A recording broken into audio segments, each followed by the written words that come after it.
चलो अब अपने स्टार्ट कर रहे हैं फिक्स्ड इनकम का सब्जेक्ट। तो पहले हम रन डाउन दे दे रहे हैं। इस सब्जेक्ट में मोटा मोटी एलवर में खाली एक इंट्रोडक्शन है, बट इंट्रोडक्शन में कुछ कुछ कंसेप्ट्स हैं जो तुम लोग के लिए बहुत ज्यादा नए हैं। मतलब इसके आसपास भी तुमको कुछ नहीं पड़ना, कुछ टाइप का चाहिए। तो फिक्स टाइप का अब बात नहीं। पूरा एलवन में कुछ कुछ सब्जेक्ट्स में डिफिकल्टी नॉर्मली एक स्टूडेंट को होता है। जैसे एक हो गया डेरिवेटिव्स, क्योंकि अगेन एक्सपीरियंस नहीं होता। एक हो गया क्वांट्स, क्योंकि उसमें कैलकुलेशन स्टैट्स बहुत ज्यादा हैवी होता है। थर्ड सब्जेक्ट जो नॉर्मली जिसमें डिफिकल्टी होता है वो फिक्स्ड इनकम है। Not because it is very tough, but it is very new. जैसे स्टैट्स है, मीन मीडियन मोड तो बचपन में भी किए हैं, इस केस में कुछ ज्यादा ही घुस जाते हैं हाइपोथेसिस पे एक्सेट्रा एक्सेट्रा।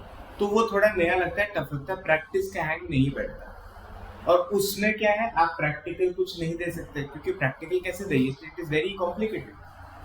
फिक्स्ड इनकम में भी इंडियन मार्केट्स में ये प्रॉब्लम है, प्रैक्टिकली हम नहीं दिखा पाएंगे। जैसे इक्विटी का सब्जेक्ट पढ़ते हैं तो लिमिट ऑर्डर क्या होता है, मार्केट ऑर्डर क्या होता है, जरूरत है विरोध में दिखता है, एक एक्चुअल फील ले सकते हैं। डेरिवेटिव्स में कॉल एंड पुट ऑप्शंस का भी एक एक्चुअल फील ले सकते हैं। बॉन्ड मार्केट में एक एक्चुअल फील लेना थोड़ा मुश्किल है।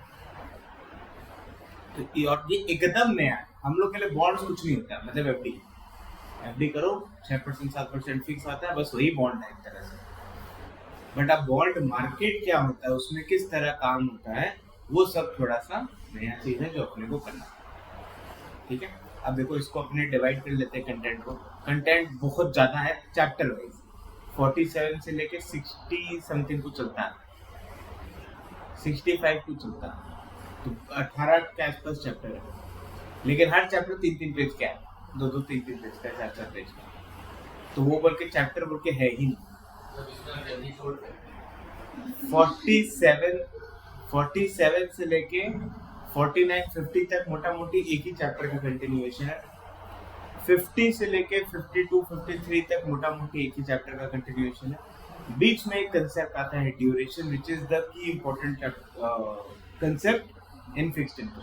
मतलब वो कंसेप्ट तुम्हारा L1, L2, L3 फ्यूचर में प्रैक्टिकल वर्क वही है बॉन्ड्स में जो है।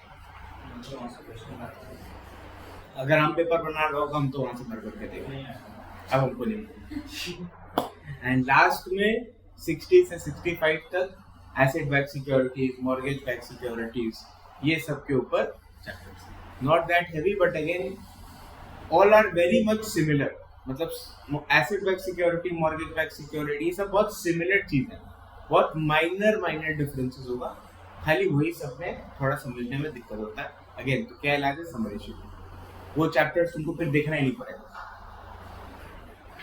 तो सपोज कोई बॉन्ड है वो डिफॉल्ट करता है, तो क्या पूरा रुपए करता है कि थोड़ा रुपए मिलता है, तो कितना मिलने का चांस है, प्रोबेबिलिटी क्या है डिफॉल्ट। तो ये सब के बेसिस पे थोड़ा कैलकुलेशन है लास्ट के चैप्टर में, बस। फिक्स्ड इनकम एनरोलिंग और कंटेंट नहीं है, तो इट इज वेरी लाइट, बस नया है। तो थोड़ा सा इसमें प्रैक्टिस का माहौल, खासकर जब ड्यूरेशन स्टार्ट कर दो तो प्रैक्टिस का माहौल थोड़ा कर लेना, वरना बहुत दिक्कत हो जाएगा बाकी। शुरू का चैप्टर थ्योरी पार्ट है, थ्योरी पार्ट नहीं बोलेंगे, कुछ कुछ थ्योरी है, बट अंडरस्टैंडिंग कंसेप्ट बिल्ड में, तो ये तुमको बार बार नहीं देखना पड़ेगा, बट ड्यूरेशन वाला पार्ट थोड़ा अच्छे से देख लेना, वरना दिक्कत आएगा बाद में। ठीक है, चलो with that let's start with